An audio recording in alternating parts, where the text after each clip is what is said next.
ఓం శాంతి 30వ తారీఖు 5వ నెల 2024 సాకార ఈశ్వరీయ మధుర మహావాక్యాలు. మధురమైన పిల్లలారా, మొట్టమొదట మీకు మమ్ములను చదివించువారు స్వయం శాంతి సాగరులు సుఖ సాగరులైన తండ్రియే అని నిశ్చయం ఉండాలి. ఏ మానవుడు ఎవ్వరికి సుఖశాంతులను ఇవ్వలేరు. ప్రశ్న: అన్నింటికంటే శ్రేష్టమైన గమ్యమేది? ఆ గమ్యమును పొందేందుకు పురుషార్థమేది? జవాబు: ఒక్క తండ్రి స్మృతి పక్కాగా ఉండాలి. బుద్ధి ఇతర వైపులకు వెళ్ళరాదు. ఇదే ఉన్నతమైన గమ్యం. ఆ గమ్యం పొందడానికి పురుషార్థం ఆత్మ అభిమానులుగా అయ్యి పురుషార్థం చేయాల్సి వస్తుంది. ఆత్మ అభిమానులుగా తయారైనప్పుడే మీలోని అన్ని వికారి ఆలోచనలు సమాప్తమవుతాయి. బుద్ధి అన్ని వైపులా భ్రమించుట సమాప్తమవుతుంది. దేహం వైపు దృష్టి వెళ్ళరాదు. ఇదే మీ గమ్యం. అందుకొరకు ఆత్మ అభిమానులుగా కావాలి. శ్రేష్టమైన గమ్యం అన్నింటికంటే ఏది అంటే ఒక్క తండ్రి స్మృతి మాత్రమే ఉండాలి. బుద్ధి ఇతర వైపులకు ఎక్కడ వెళ్ళరాదు. ఇది గమ్యం. మరి దానికి ఏం చేయాలి మనము అంటే ఆత్మ అభిమాని స్థితిలో ఉండాలి అంటున్నారు బాబా. ఓం శాంతి. ఆత్మిక పిల్లలకు ఆత్మిక తండ్రి కూర్చొని అర్థం చేస్తూ ఉన్నారు. బ్రహ్మ బాబా ఆత్మిక తండ్రి కాదు. ఈ రోజును సద్గురువారము అని అంటారు. గురువారము అని అనడం తప్పు. సద్గురువారము అని అనాలి. గురువులైతే అనేక మంది ఉన్నారు, కానీ సద్గురు ఒక్కరే. చాలామంది స్వయాన్ని గురువు అని పిలిపించుకుంటారు, సద్గురువు అని కూడా అనిపించుకుంటారు. గురువు సద్గురువుకు ఎంత తేడా ఉందో పిల్లలైనా మీరు ఇప్పుడు అర్థం చేసుకున్నారు. సత్యము అనగా ట్రూత్. సత్యము అని ఒక్క నిరాకార తండ్రిని అంటారు. మనుషులను అనరు. సత్య జ్ఞానమును జ్ఞాన సాగరులైన తండ్రి ఒక్కసారి మాత్రమే వచ్చి ఇస్తారు. మనిషికి ఎప్పుడూ సత్యమైన జ్ఞానం ఇవ్వలేడు. ఒక్క నిరాకార తండ్రి మాత్రమే సత్యమైన వారు. ఇతని పేరు బ్రహ్మ. ఇతడు ఎవ్వరికి జ్ఞానము ఇవ్వజాలడు. బ్రహ్మలో ఏమాత్రము జ్ఞానం ఉండేది కాదు. ఇప్పుడు కూడా ఇతడిలో సంపూర్ణ జ్ఞానం లేదు అని అంటారు. సంపూర్ణ జ్ఞానము జ్ఞాన సాగరులైన పరంపిత పరమాత్మలో మాత్రమే ఉంది. స్వయాన్ని సద్గురువు అని అనిపించుకోగల మానవులు ఎవ్వరూ లేరు. సద్గురువు అనగా సంపూర్ణ సత్యం. మీరు సత్యంగా తయారైతే తర్వాత ఈ శరీరం ఉండదు. మానవులను ఎప్పుడూ సద్గురువు అని అనరాదు. మనుషులలో పైసా భాగం కూడా శక్తి లేదు. నేను కూడా మీ వంటి మనిషినే అని ఇతడు స్వయంగా చెప్తున్నాడు బ్రహ్మబాబా. ఇందులో శక్తి విషయమే లేదు. చదివించేది ఆ తండ్రి, ఈ బ్రహ్మ కాదు. ఈ బ్రహ్మ కూడా వారి ద్వారా చదువుకొని తర్వాత చదివిస్తారు. బ్రహ్మ కుమార్ కుమారీలు అని అనబడే మీరు కూడా పరంపిత పరమాత్మ సద్గురువు ద్వారా చదువుతున్నారు. మీకు తండ్రి నుండి శక్తి లభిస్తుంది. శక్తి అనగా ఎవరినైనా ముష్టిఘాతంతో క్రింద పడవేయడం కాదు. ఇది ఆత్మిక శక్తి. ఇది ఆత్మిక తండ్రి ద్వారా లభిస్తుంది. స్మృతి బలము ద్వారా మీరు శాంతిని పొందుతారు. చదువు ద్వారా మీకు సుఖం లభిస్తుంది. బాబాను తలంపు చేస్తే శాంతి, జ్ఞానం వింటూ ఉంటే సుఖం. ఎలాగైతే ఇతర టీచర్లు మిమ్మలను చదివిస్తారో అలా తండ్రి కూడా చదివిస్తారు. బ్రహ్మ కూడా చదువుకుంటూ ఉన్నాడు కనుక ఇతడు కూడా ఒక విద్యార్థియే. దేహదారులందరూ విద్యార్థులే. తండ్రికైతే దేహమే లేదు. వారు నిరాకారులు. వారే వచ్చి చదివిస్తూ ఉన్నారు. ఇతర విద్యార్థులు ఎలా చదువుతున్నారు అలా మీరు కూడా చదువుకుంటూ ఉన్నారు. ఇందులో కష్టపడే మాటే లేదు. చదువుకునే సమయంలో సదా బ్రహ్మచర్యంలో ఉంటారు. అక్కడ లౌకికంలో విద్యార్థులు కూడా చదువు పూర్తి అవుతూనే వికారాలలో పడిపోతారు. చూసేందుకు మనుషులు మనుషులుగానే కనిపిస్తారు. వీరు ఫలానా వ్యక్తి, వీరు ఎల్ఎల్బి, వీరు ఫలానా ఆఫీసరు ఇలా అంటారు. ముఖమేమో అదే, కానీ చదువును బట్టి బిరుదు లభిస్తుంది. ఆ భౌతిక చదువు గురించి మీకు తెలుసు. సాధు సన్యాసులు మొదలైన వారు ఎవరైతే శాస్త్రాలు చదివిస్తూ ఉంటారో వారిలో గొప్పతనం ఏదీ లేదు. వారి ద్వారా ఎవ్వరికి శాంతి లభించదు. స్వయం వారు కూడా శాంతి కొరకు ఎదురు దెబ్బలు తింటూ ఉంటారు. అడవిలో శాంతి లభిస్తే మళ్ళీ తిరిగి ఎందుకు వస్తారు? ముక్తినైతే ఎవ్వరూ పొందలేరు. రామకృష్ణ పరమహంస మొదలైన వారు ఎవరైతే మంచి మంచి పేరు ప్రసిద్ధి పొంది వెళ్ళారో వారు కూడా పునర్జన్మలు తీసుకుంటూ తీసుకుంటూ క్రిందికి వచ్చారు. ముక్తి జీవన్ముక్తులను ఎవ్వరూ పొందలేరు. తమో ప్రధానంగా అయ్యే తీరాలి. పైకి ఏమాత్రము కనిపించదు. మీకు గురువు నుండి ఏం లభిస్తుంది అని ఎవరినైనా అడిగితే శాంతి లభిస్తుంది అని అంటారు, కానీ కొంచెం కూడా లభించదు. శాంతి అంటే వారికి అర్థమే తెలియదు. బాబా జ్ఞాన సాగరులు. మరి ఏ సాధు సత్పురుషులు గురువులు మొదలైన వారు శాంతి సాగరులు అయ్యేందుకు వీలు లేదు అని పిల్లలైన మీరు ఇప్పుడు తెలుసుకున్నారు. మానవులు ఎవ్వరికీ సత్యమైన శాంతినివ్వలేరు. శాంతి సాగరులు తండ్రి ఒక్కరేనని, వారే మిమ్మలను చదివిస్తున్నారు అని పిల్లలైన మీరు మొదట నిశ్చయం చేసుకోవాలి. సృష్టి చక్రం ఎలా తిరుగుతూ ఉందో అది కూడా తండ్రి అర్థం చేయించారు. మనుషులకు ఎప్పుడూ శాంతి సుఖాలను ఇవ్వలేరు. ఈ బ్రహ్మ వారి రథం. ఇతడు కూడా మీ వంటి విద్యార్థియే. ఇతడు కూడా గృహస్థ వ్యవహారంలో ఉండేవాడు. కేవలం వానప్రస్థ స్థితిలో తన శరీరం అనే రథాన్ని తండ్రికి లోనుగా ఇచ్చాడు. మీకు అర్థం చేయించేవారు ఒక్క తండ్రి మాత్రమే. ఆ తండ్రే అందరూ నిర్వికారులుగా అవ్వాలి అని చెప్తున్నారు. స్వయం తయారు అవ్వలేని వారు అనేక రకాలైన మాటలు మాట్లాడతారు.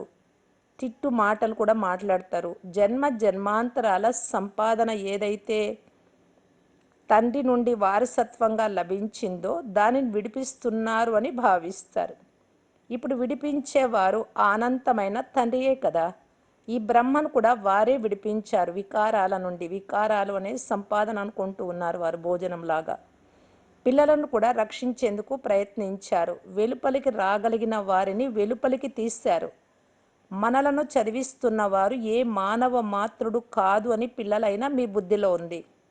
సర్వశక్తివంతుడు అని ఒక్క నిరాకార తండ్రిని మాత్రమే అంటారు. మరి ఏ ఇతరులను ఇలా అనరాదు. వారే మీకు జ్ఞానమునిస్తున్నారు. తండ్రే మీకు అర్థం చేయిస్తూ ఉన్నారు.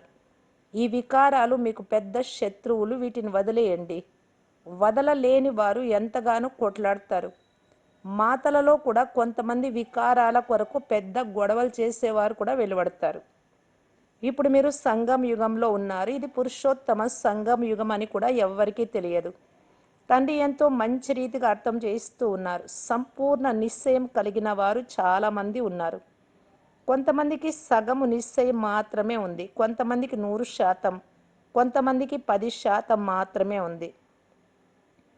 ఇప్పుడు భగవంతుడు శ్రీమతం ఇస్తూ ఉన్నారు. పిల్లలు నన్ను స్మృతి చెయ్యండి. ఇది తండ్రి ఇచ్చే గొప్ప ఆజ్ఞ. బాబాను స్మృతి చేయమని. నిశ్చయం ఉన్నప్పుడు మాత్రమే ఈ ఆజ్ఞను పాలన చేస్తారు కదా. నేనాత్మ, నా ఆత్మకు తండ్రి బాబా అని పూర్తి నిశ్చయం ఉంటే ప్రేమ కలుగుతుంది. ప్రేమ ఉంటే సహజంగా గుర్తు చేసుకుంటాం. తండ్రి చెప్తున్నారు, నా మధురమైన పిల్లలు స్వయాన్ని ఆత్మగా భావించి తండ్రిని స్మృతి చేయండి. బ్రహ్మను స్మృతి చేయరాదు. అప్పుడు మాటలు ఇవి. మీకు చెప్పేది బ్రహ్మ కాదు, బాబా నా ద్వారా మీకు చెప్తూ ఉన్నారు. పిల్లలైన మీరు ఎలా చదువుతున్నారో అలాగే బ్రహ్మ కూడా చదువుతూ ఉన్నాడు.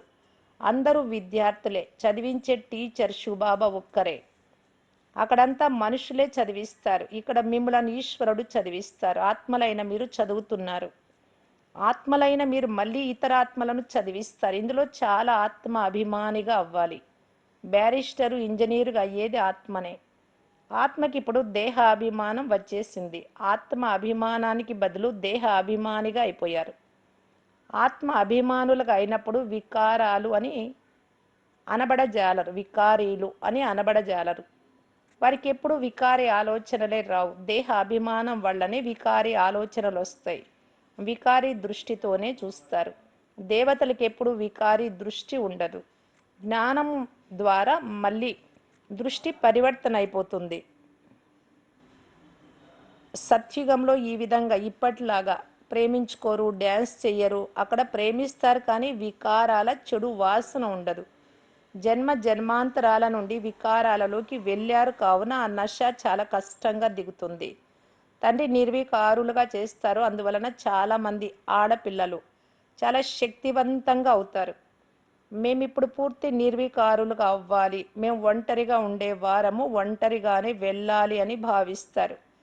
ఇలాంటి వారిని ఎవరైనా కొంచెం తగిలినా వారికి నచ్చదు. ఇతడు నాకు చేయి ఎందుకు తగిలించాలి, ఇతనిలో వికారాల వాసన ఉంది అని అంటారు. వికారులు మమ్ములను తగలను కూడా తగలరాదు అని అంటారు. ఈ గమ్యానికి చేరుకోవాలి, ఇలా తయారు కావాలి. ప్రవృత్తిలో గృహస్థంలో ఉండేవారు ముఖ్యంగా ఈ విషయం వల్ల తెలుసుకోవాల్సింది ఏమిటి అంటే, ఇంటిలో ఉండే అన్నలతో కానీ అక్కలతో కానీ చనువుగా ఉండకూడదు. ఇతరుల పట్ల ఎలా అయితే సోదరాత్మలనే భావం ఉంటుందో అలా ఉండాలి. ప్రక్కన కూర్చోవడము, తాకడము, ఇలాంటి వికారీ చేష్టల నుండి భిన్నంగా ఉండమని బాబా హెచ్చరిస్తూ ఉన్నారు. దేహం వైపు దృష్టి ఏమాత్రము వెళ్ళరాదు. అటువంటి కర్మాతీత స్థితిని ఇప్పుడే తయారు చేసుకోవాలి. కేవలం ఆత్మనే చూసే వారిగా ఇంకా తయారవ్వలేదు. ఇదే గమ్యం. తండ్రి ఎల్లప్పుడూ చెప్తూనే ఉన్నారు, పిల్లలు స్వయాన్ని ఆత్మగా భావించండి. శరీరం ఒక తోక లాంటిది, అందులో ఉండి మీరు పాత్ర చేస్తూ ఉన్నారు. బ్రహ్మలో శక్తి ఉంది అని చాలామంది అంటారు, కానీ శక్తిని గురించిన విషయం ఏమీ లేదు. ఇది ఒక చదువు. ఇతరులు ఎలా చదువుతారో ఇతడు కూడా అలాగే చదువుతున్నాడు. పవిత్రత కొరకు ఎంతో తల కొట్టుకోవాల్సి వస్తుంది. ఇది చాలా శ్రమతో కూడిన పని. అందువలన తండ్రి అంటున్నారు, ఒకరినొకరు ఆత్మగానే చూడండి. సత్యుగంలో కూడా మీరు ఆత్మ అభిమానులుగా ఉంటారు. అక్కడ రావణ రాజ్యమే ఉండదు, వికారి రాజ్యం. వికారాల మాట లేదు. ఇక్కడ రావణ రాజ్యంలో అందరూ వికారులే. అందుకే తండ్రి వచ్చి నిర్వికారులుగా తయారు చేస్తూ ఉన్నారు. తయారవ్వకుంటే శిక్షలు అనుభవించవలసి వస్తుంది. ఆత్మ పవిత్రం అవ్వకుండా పైకి వెళ్ళలేదు. లెక్కాచారం ఇక్కడే సమాప్తం చేసుకోవాల్సి వస్తుంది. అయినా పదవి తగ్గిపోతుంది. రాజధాని స్థాపన అవుతూ ఉంది. స్వర్గంలో ఒకే ఒక ఆది సనాతన దేవీ దేవతల రాజ్యం ఉండేది అని పిల్లలైనా మీకు తెలుసు. మొట్టమొదట తప్పకుండా ఒకే రాజు రాణి ఉంటారు. తర్వాత వంశం ఏర్పడుతుంది. ప్రజలు అనేక మంది తయారవుతారు. వారి అవస్థలలో తేడాలుంటాయి. పూర్తిగా నిశ్చయం లేని వారు చదువు కూడా పూర్తిగా చదవలేరు, పవిత్రంగా అవ్వలేరు. అర్ధకల్పపు పతితులు ఒక్క జన్మలో 21 జన్మలకు పావనంగా తయారై అవ్వడము అంటే అంత సులభం కాదు. ముఖ్యమైనది కామ వికారం, క్రోధము మొదలైన వికారాలు అంత పెద్దవి కావు. బుద్ధి ఎక్కడైనా వెళ్తే తండ్రిని స్మృతి చేయరు. తండ్రి స్మృతి పక్క అయితే ఇతర వైపులకు బుద్ధి వెళ్ళదు. ఇది చాలా ఉన్నతమైనటువంటి గమ్యం. పవిత్రత మాట విని కోపాగ్నిలో కాలిపోతారు. ఈ మాట ఇంతవరకు ఎవరు చెప్పనే లేదే అంటారు. ఈ మాటలు ఏ శాస్త్రాలలో లేవే అంటారు. చాలా కష్టంగా అర్థం చేసుకుంటారు. వారిది నివృత్తి మార్గం, వారి ధర్మమే వేరు. వారు పునర్జన్మలు తీసుకొని మళ్ళీ సన్యాస ధర్మంలోకే రావాల్సి పడుతుంది. అదే సంస్కారం తీసుకెళ్తారు కదా. మీరు ఇల్లు వాకిళ్ళు వదలరాదు. భలే ఇంటిలో ఉండండి. ఇంటిలోని వారికి కూడా ఇది సంగమయుగం అని తెలపండి. పవిత్రులుగా అవ్వకుంటే సత్యుగంలో దేవీ దేవతలుగా అవ్వలేరు. జ్ఞానము కొద్దిగా విన్నా వారు ప్రజలుగా అవుతారు. ప్రజలు చాలామంది ఉంటారు కదా. సత్యుగంలో మంత్రులు ఉండరు. ఎందుకంటే తండ్రి సంపూర్ణ జ్ఞానులుగా తెలివైన వారిగా తయారు చేస్తూ ఉన్నారు. మంత్రులు మొదలైన వారు అజ్ఞానులకు అవసరం. ఇప్పుడు ఒకరినొకరు చంపుకుంటూ ఎలా ఉన్నారో చూడండి. శత్రు స్వభావం చాలా కఠినమైనది. ఇప్పుడు మనం ఈ పాత శరీరం వదిలి మరొకటి తీసుకుంటాము అని మీకు తెలిసిదేమైనా పెద్ద విషయమా? వారు దుఃఖంతో మరణిస్తారు. మీరు సుఖంగా తండ్రి స్మృతిలో వెళ్ళాలి. తండ్రినైనా నన్ను ఎంత ఎక్కువగా స్మృతి చేస్తే అంత మిగిలిన వాటన్నింటినీ మర్చిపోతారు. ఎవ్వరూ గుర్తు ఉండరు. అయితే పక్కా నిశ్చయం ఉన్నప్పుడే ఈ స్థితి కలుగుతుంది. నిశ్చయం లేకుంటే స్మృతి కూడా నిలవదు. కేవలం నామ మాత్రంగా చెప్తూ ఉంటారు. నిశ్చయమే లేకుంటే ఎవరిని స్మృతి చేస్తారు? అందరికీ ఒకే విధమైన నిశ్చయం లేదు కదా. మాయ నిశ్చయాన్ని తొలగింపజేస్తుంది. మొదట ఎలా ఉండేవారు మళ్ళీ అలాగే అవుతారు. మొదట తండ్రిపై నిశ్చయం ఉండాలి. వీరు తండ్రి కాదు అనే సంశయం కలుగుతుందా? అనంతమైన తండ్రియే జ్ఞానం ఇస్తున్నారు. ఈ బ్రహ్మ సృష్టి రచయిత, రచన గురించి నాకు తెలియదు అనేవాడు. అంటే సృష్టి రచయిత శివబాబా గురించి, ఈ సృష్టి గురించి నాకు తెలియదు అని చెప్పేవాడు. నాకు ఎవరైనా వినిపిస్తారు అని భావించేవాడిని. నేను 12 మంది గురువులను ఆశ్రయించాను. వారందరినీ ఇప్పుడు వదలాల్సి వచ్చింది. గురువులైతే నాకు జ్ఞానం ఇవ్వలేదు. అకస్మాత్తుగా నాలో సద్గురు ప్రవేశించారు. ఏం జరుగుతుందో ఏమో అని భావించాను. అర్జునుడికి కూడా సాక్షాత్కారం చేయించారు అని గీతలో కూడా ఉంది కదా. అని ఈ మాటలు బ్రహ్మబాబా అన్నారు. వాస్తవానికి అర్జునుడి మాట కాదు, ఇది రథం కదా, బ్రహ్మబాబా శరీరం.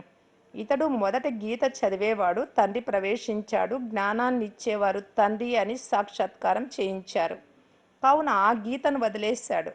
తండ్రి జ్ఞానసాగరులు మీకు వారే తెలిపిస్తూ ఉన్నారు. గీతనే తల్లి తండ్రి. ఆ తండ్రినే త్వమేవ మాతశ్చ పిత, మీరే తల్లి తండ్రి అంటారు. వారు రచనను రచిస్తారు, దత్తు తీసుకుంటూ ఉన్నారు బ్రహ్మ ద్వారా. ఈ బ్రహ్మ కూడా మీలాంటి వాడే. ఇతనికి వానప్రస్థ అవస్థ వచ్చినప్పుడు నేను ఇతనిలో ప్రవేశిస్తాను అని తండ్రి చెప్తున్నారు. కుమారీలు అంటేనే పవిత్రంగా ఉండేవారు. పవిత్రంగా ఉండడం వారికి చాలా సులభం. వివాహం తర్వాత ఎన్నో సంబంధాలు పెరుగుతాయి. అందువలన దేహి అభిమానులుగా అయ్యేందుకు శ్రమ కలుగుతుంది. వాస్తవానికి ఆత్మ శరీరానికి భిన్నంగా ఉంటుంది, కానీ అర్ధకల్పం దేహ అభిమానంలో ఉన్నారు. అంతిమ జన్మలో తండ్రి వచ్చి ఆత్మాభిమానులుగా చేస్తూ ఉన్నారు. అందువలన కష్టం అనిపిస్తుంది. పురుషార్థం చేస్తూ చేస్తూ చాలా కొంతమంది మాత్రమే పాస్ అవుతారు. అష్టరత్నాలు మాత్రమే వెలువడతారు. స్వయాన్ని మా బుద్ధి లైను క్లియర్గా ఉందా అని ప్రశ్నించుకోండి. ఒక్క తండ్రి తప్ప ఇంకేమీ గుర్తు రావడం లేదు కదా. ఇలా పరిశీలించుకోవాలి. ఈ స్థితి చివరిలో వస్తుంది. ఆత్మ అభిమానిగా తయారవ్వడంలో చాలా శ్రమ ఉంది. మంచిది. మధురాతి మధురమైన అపురూపమైన పిల్లలకు మాతా పిత బాప్దాదాల ప్రియ స్మృతులు మరియు గుడ్ మార్నింగ్. ఆత్మిక పిల్లలకు ఆత్మిక తండ్రి నమస్తే. ధారణ కొరకు ముఖ్య సారం. ఫస్ట్ పాయింట్, జ్ఞానము ద్వారా మీ దృష్టిని పరివర్తన చేసుకోవాలి. ఆత్మ అభిమానులుగా అయ్యి వికారి ఆలోచనలను సమాప్తం చేసుకోవాలి. ఏ వికారాల దుర్వాసన మీలో ఉండరాదు. దేహం వైపు కొద్దిగా కూడా దృష్టి వెళ్ళరాదు. సెకండ్ పాయింట్, బేహద్దు తండ్రియే మనలను చదివిస్తున్నారు అనే పక్కా నిశ్చయం ఉంటే మీ స్మృతి శక్తిశాలిగా ఉంటుంది. నిశ్చయాన్ని మాయ కొద్దిగా కూడా కదలించరాదు అని గమనం ఉండాలి. వరదానము, సేవాభావము ద్వారా సేవ చేస్తూ ముందుకు వెళ్తూ ఇతరులను ముందుకు తీసుకెళ్లే నిర్విఘ్న సేవాధారీ భవ. సేవాభావము సఫలతనిప్పిస్తుంది. సేవలో ఒకవేళ అహంభావం వచ్చిందంటే దానిని సేవాభావము అని అనరు. ఏ సేవలో అయినా అహంభావం మిక్స్ అయింది అంటే శ్రమ కూడా ఎక్కువగా ఉంటుంది. కనుక సత్యమైనటువంటి సేవాభావం ఒకటిది, సఫలతనిప్పిస్తుంది. రెండవది, సమయం కూడా ఎక్కువగా పడుతుంది. అంతేకాక స్వయానికి సంతుష్టత కూడా ఉండదు. సేవాభావం కల పిల్లలు స్వయం కూడా ముందుకు వెళ్తారు, ఇతరులను కూడా ముందుకు తీసుకెళ్తారు, సదా ఎగిరే కళను అనుభవం చేస్తారు. ఉమంగ్ ఉత్సాహాలు స్వయాన్ని నిర్విఘ్నంగా చేస్తాయి మరియు ఇతరుల కళ్యాణము చేస్తాయి. స్లోగన్, ఎవరైతే ఆకర్షించే సూక్ష్మ దారాల నుండి కూడా ముక్తులుగా ఉంటారో వారే జ్ఞానయుక్త ఆత్మలు. అవ్యక్త ఇషారా, ప్రతి సెకండు ఏ సంకల్పం చేసినా, ఏ కర్మ చేసినా, ప్రతి సంకల్పము ప్రతి కర్మ శుభాకాంక్షలు తెలిపే విధంగా ఉండాలి. ఎవరిని మీరు కలిసినా, ఎవరు మీ జతలో ఉన్నా అందరికీ సదా సంతోషం యొక్క దిల్కుష్ మిఠాయి తినిపిస్తూ ఉండాలి మరియు మనస్సుతో నాట్యం చేస్తూ ఉండండి. సేవలో అందరికీ సంతోషం యొక్క ఖజానాను నింపి నింపి పంచుతూ ఉండండి. ఓం శాంతి.